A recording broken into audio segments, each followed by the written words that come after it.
Buenas tardes, profesores, profesoras. Seguimos con nuestra serie acerca del pensamiento crítico, el razonamiento y la creatividad. Hoy día hemos invitado a Augusta Valle. Hola, ¿cómo estás? Hola, Lilia. Para conversar sobre la relación que existe entre la competencia que trae el currículo vinculada a lo que comúnmente llamamos historia, en realidad vinculado al pensamiento y a la conciencia histórica, y su relación con esta demanda que tenemos los profesores de desarrollar justamente lo que es el tema de esta serie, el razonamiento, el pensamiento crítico y la creatividad. Pero antes de hablar directamente de la relación, para poder realmente comprender esta relación, lo que queríamos preguntarte es, ¿qué nos demanda el nuevo currículo? ¿Qué cosa pide? ¿Qué cosa es lo que tenemos que lograr que los estudiantes desarrollen en esta competencia que en realidad es nueva, ¿no? La competencia nos pide que construyan interpretaciones históricas. ¿Qué significa construir una interpretación histórica? No significa dar una opinión sin ningún tipo de conocimiento del pasado de la historia.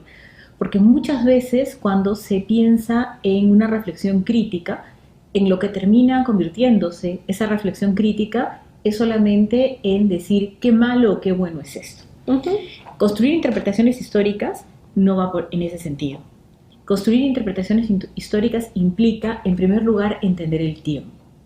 Es decir, poder contextualizar los acontecimientos, las fuentes, a los personajes.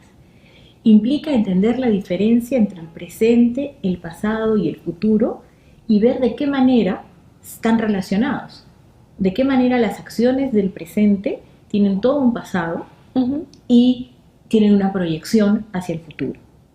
¿Quiénes actúan construyendo los cambios y las permanencias? Y sobre todo trabajar con fuentes, ¿no? Es decir, que los alumnos y alumnas puedan enfrentar una situación relevante, socialmente relevante, un problema histórico, y puedan emplear fuentes y utilizando los hechos y haciendo un análisis del material que las fuentes les da, poder tratar de construir una explicación. Y de la experiencia que tú tienes, de las aulas que has visitado, de cómo has conversado con los docentes, sé también que has conversado con futuros docentes, ¿qué es lo que hay en común con lo que se supone, la manera en que hemos aprendido nosotros en el colegio con esto? ¿O no hay nada en común? Es una cosa totalmente diferente, lo que debería estar pasando en las aulas a partir, en realidad, de la implementación de ese nuevo currículo. Sí hay una gran diferencia y es el rol que tiene el maestro, ¿no? Lo que nosotros encontramos en la visión tradicional de la enseñanza de la historia es que se trata de una clase expositiva, donde el maestro expone una serie de hechos que deben ser recordados por los estudiantes. Incluso, en muchos casos, el maestro expone una mirada crítica del pasado, su propia interpretación, que la puede haber tomado de repente de algún historiador, algún sociólogo, o puede ser muy personal en base a su propia experiencia. Y los alumnos tienen la función de repetir, ya sea los hechos o la interpretación que el maestro le da. Ya, en este caso, el enfoque de la enseñanza y del aprendizaje está puesto en el estudiante.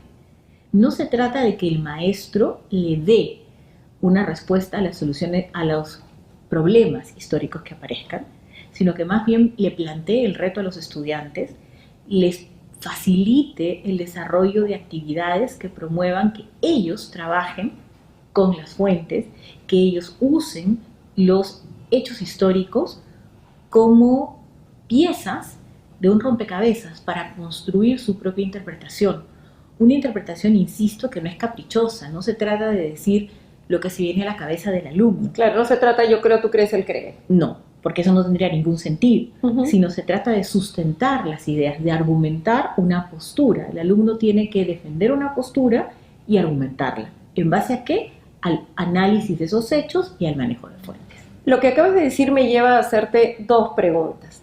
En ambos momentos de que nos has estado explicando tus pensamientos, tú hablas de problemas históricos. ¿A qué te refieres exactamente con problemas históricos, ¿no? Porque, claro, tradicionalmente vemos los libros o incluso cuando yo he visto algunas unidades de aprendizaje, hay títulos como El Virreinato, o como La Emancipación.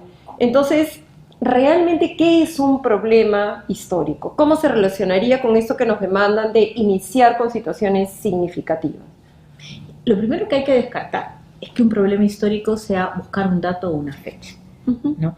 Porque a veces los profesores o profesoras creen que plantear un problema histórico es preguntar, por ejemplo, cuándo nació Francisco Pizarro, qué fecha fue que llegó Pizarro a Cajamarca, es decir, preguntar por un dato.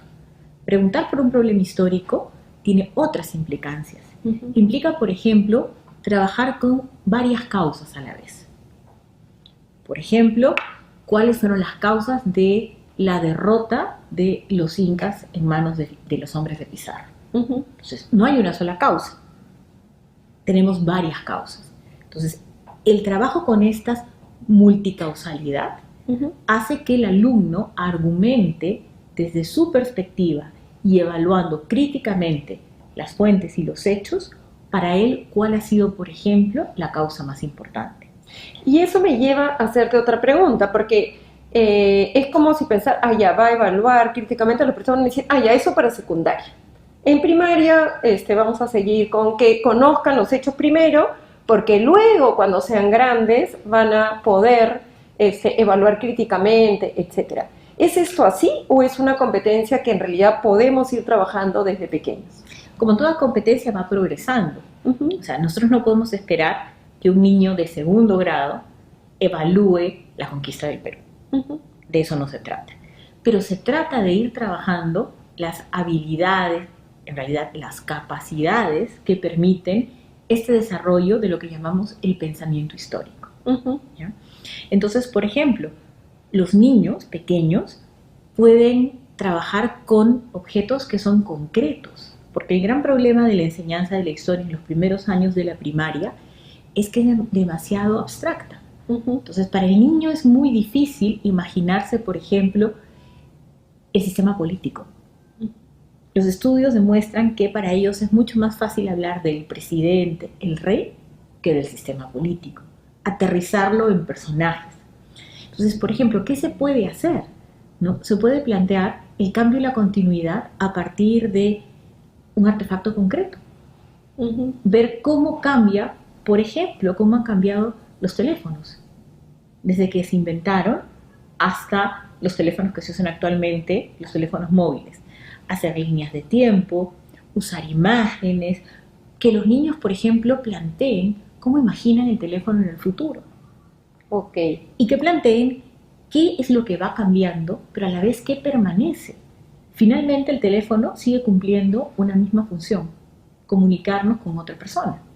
Y en este tema de la evaluación crítica, ya que sale este término de crítico, es donde, digamos, se ve claramente esta competencia, esta capacidad del pensamiento crítico.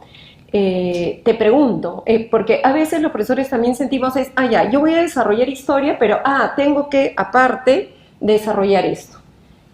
O es inherente, es decir, no hay posibilidad de desarrollar realmente una competencia histórica si en realidad los chicos no están desarrollando una habilidad vinculada o habilidades vinculadas al pensamiento crítico. Lo que hay que pensar es que nosotros cuando enseñamos historia, ya sea en la primaria o en la secundaria, a lo que estamos aproximando al estudiante es a la comprensión de las sociedades, en el pasado y en el presente.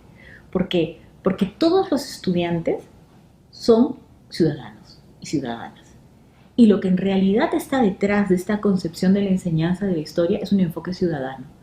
¿Por qué? Porque nosotros en lo que estamos pensando es en formar ciudadanos críticos. Ciudadanos que, así como cuando ves la historia, analizas críticamente las fuentes, analizas críticamente las miles de noticias que llegan a diario a un ciudadano.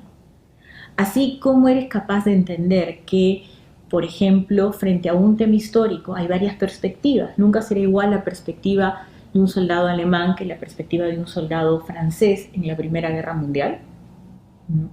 De la misma manera, nunca será igual la perspectiva de aquel que hace una huelga frente a la perspectiva del empresario. El poder moverse en estas diversas visiones de la historia y que existen en la sociedad con las que vivimos es indiscutiblemente una de las características más importantes del pensamiento crítico. Okay. Y obliga a la persona a entender mucho más la realidad. Entonces, el pensamiento crítico no solo tiene que ver con una manera de razonar, sino tiene que ver con desarrollar determinadas actitudes que nos permitan entender distintas perspectivas. ¿Cómo ves esto? Es decir, ¿cómo estas actitudes son básicas también para lograr hacer interpretaciones históricas que sean válidas, que tengan argumentos válidos? Yo creo que es una actitud en el sentido de me están explicando las cosas de esta manera, yo quiero saber un poco más, quiero ver si hay otra perspectiva, quiero ver si hay otra manera de plantearlo, quiero entender mejor el problema. E insisto, no solo es el problema histórico, es el problema geográfico, es el problema ambiental, son los distintos problemas del área de las ciencias sociales que envuelven a las personas. Porque lo que hay que pensar es, la escuela te está formando en competencias. ¿Qué significa una competencia?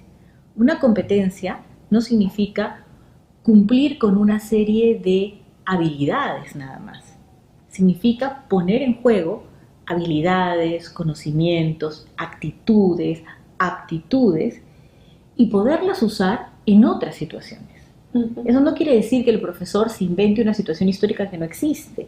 Entonces, que en lugar de hablar de la conquista del Perú, no se invente un país y nos mencione la conquista de ese país para que sea una situación diferente. No. Lo que el alumno o la alumna ha aprendido le va a servir para entender el futuro y para entender lo que más adelante en su vida va a ser el pasado, un pasado que no vimos en la escuela. Por ejemplo, pensemos un poco, cuando nosotros estudiamos, la Guerra Fría era una realidad. Uh-huh. Cuando yo estaba en el colegio, o cuando tú estabas en el colegio, el muro de Berlín existía. Pero ¿cómo podemos entender las causas y el impacto? Porque hemos desarrollado una competencia. Ok. Y retomando una cuestión que tú dijiste al comienzo, ¿no? Estos cambios implican grandes cambios para la enseñanza, en realidad grandes cambios para nosotros los docentes. Por eso quería terminar con una pregunta. Si tú tuvieras que hacerle una recomendación a los docentes, ¿por dónde comenzar? Porque hay muchas cosas por hacer.